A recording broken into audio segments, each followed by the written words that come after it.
spoilers, so some real spoilers in this one. Oh man, you know that NWA for life, niggas for life album. That was an awesome album. In the movie, kind of like glossed over that part. Kind of glossed over that album. They played a couple scenes in the studio with recording of that album, but that's like one of my favorite. I think that's my favorite NWA album. I wish they would have uh took more time work talking about that album in the movie and making that album in the movie because that was a very hot fucking album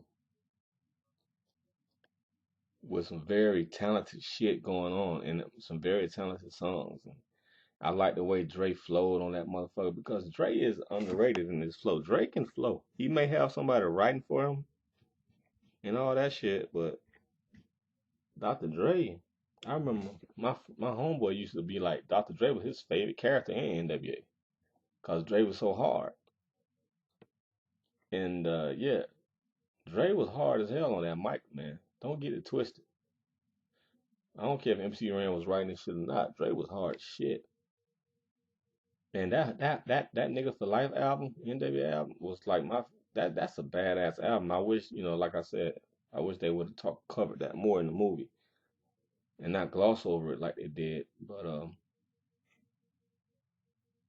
the good, the bad, the ugly, see, a little street wild nigga, you know me. Shit. That's the shit, man. MC Ren. MC Ren complained about his minimum role in the movie, and I agree. They minimized his role in the movie. You don't really you don't really feel MC Ren's character. I mean, you feel him a little bit, but he's a background singer pretty much throughout the whole movie. He has a minimum role, says minimum things. He's just a background character, and they didn't do MC Ren justice to me because MC Ren was very talented also. But who you got? You got now the ones that I'm gonna tell you why MC Ren never became a superstar.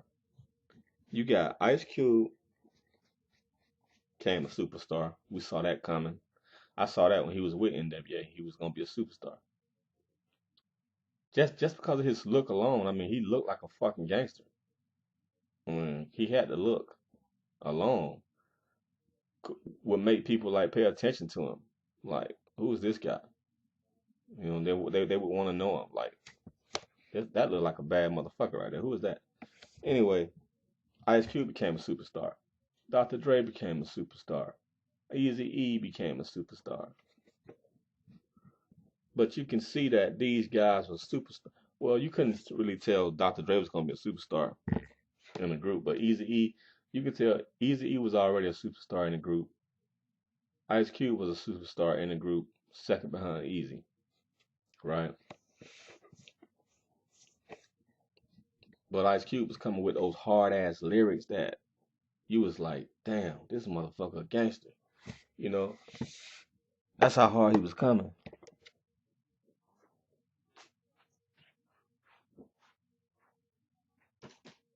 Even if he told you he didn't gang bang, you know, if you picked up on that or not. But okay, why did MC Ren not become a superstar like the rest? Um, well, you know how some people just uh are great in a team environment.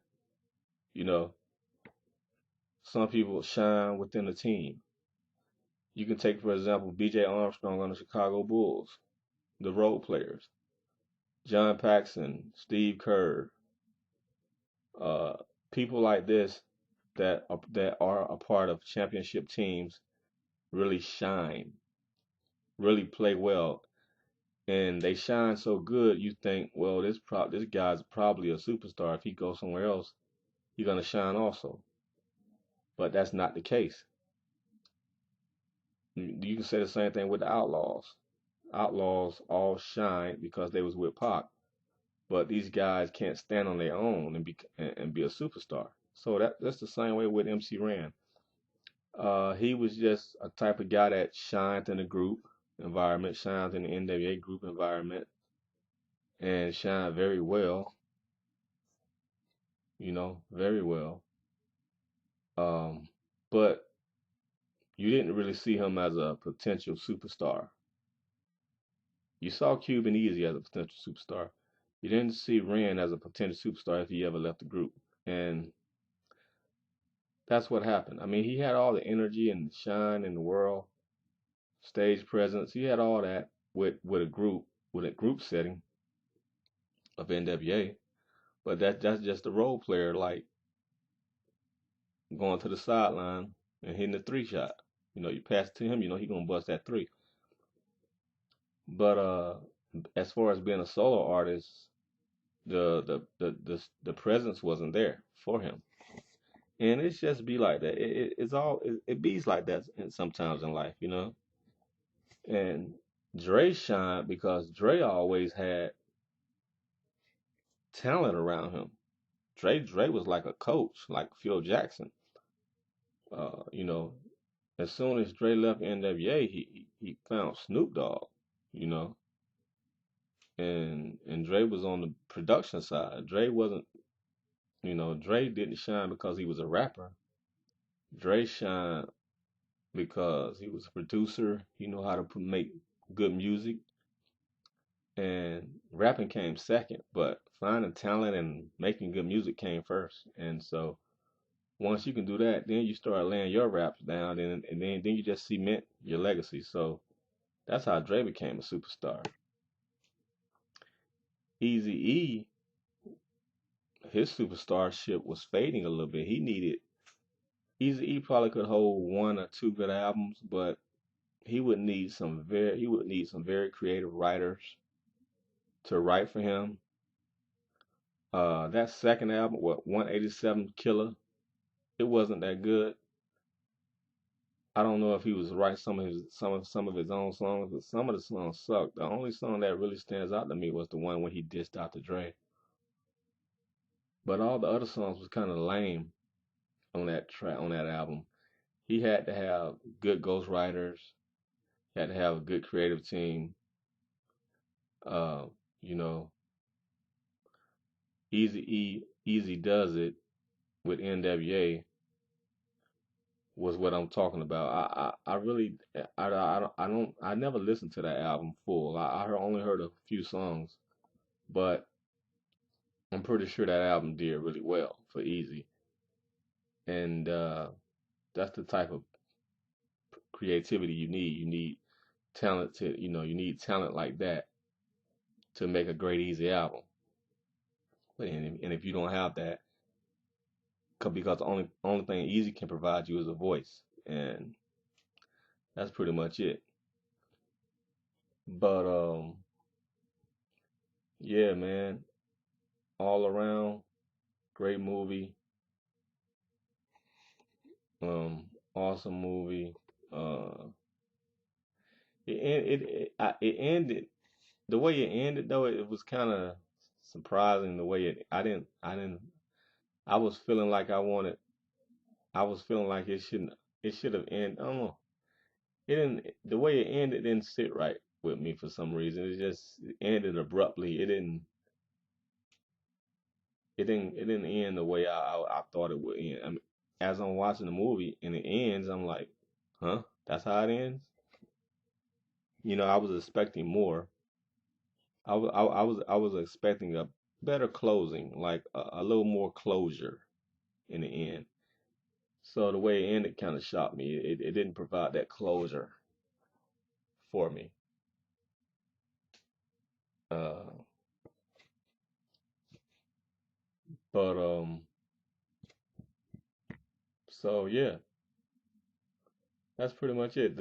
Probably the most shocking thing for a lot of people will with what I said in this video. It's probably that Tupac was influenced by Ice Cube heavily, heavily. You could tell that Ice Cube was probably Tupac's favorite rapper at one point in his life. So covered MC Ren, covered Dr. Dre, covered Easy, covered Suge Knight, Tupac, Snoop Dogg, and that's pretty much it. They didn't put Bones and Thugs in the movie. They talked about them, but they didn't really put them in the movie. Jerry Heller killed uh,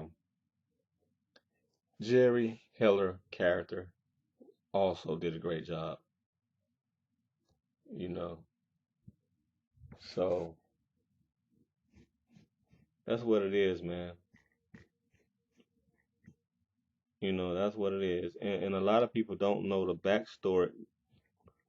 A lot of people don't know the backstory between Easy E and Suge Knight and what really went down with that contract signing. And you see what really went down in the movie. And you probably would be shocked. I was shocked that that's what happened because you hear a different side of the story. You because we've always heard a different side of the story than what really actually happened. But if you go to the Tupac Forum channel, if you listen to the Tupac Forum channel, and this guy talks about the Easy E and Suge Knight incident when Easy went up to the studio to Death Row Studios like a fool, and you kind of say, okay, so that guy was telling the truth. That's how it really happened. I was shocked it happened like that, but that's Suge Knight, man. Anyway, that's pretty much it. Like I said, great movie. Hope I didn't spoil it for you. I already warned you. It's gonna be a little some spoilers. So, but if you already seen it, you know what it is. Anyway, that's it. Peace.